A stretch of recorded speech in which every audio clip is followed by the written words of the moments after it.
bugün bizim yaşadığımız bu torpaqda dini ayinlərin icrasına gəldikdə, müzakirə etdikdə nəticə ala bilərik ki, İmam Hüseyin məclislərində iştirak etməkdən vacib bir dini ayinimiz yoxdur. Heç nə bacarmırsan.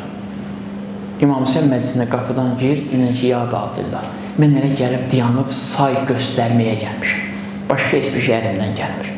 Gəlirlər bu əzəməti azalsınlar, sən bu əzəməti gücləndir. Bütün zahiri, riyazi əlamətləri qoy kənara, mahiyyətin gücləndir.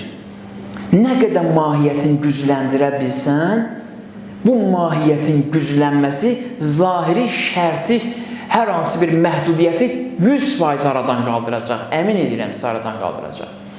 İmam Hüseyin əleyhissalam az bir sayla, sadəcə mahiyyəti 100% dolu olan bir toplumla Kərbəlanı yaratdı. Bu tərəfin mahiyyəti ki doludur, nuraniyyəti, təqvası ki güclüdür, 30 min qoşuna qələbə çalır.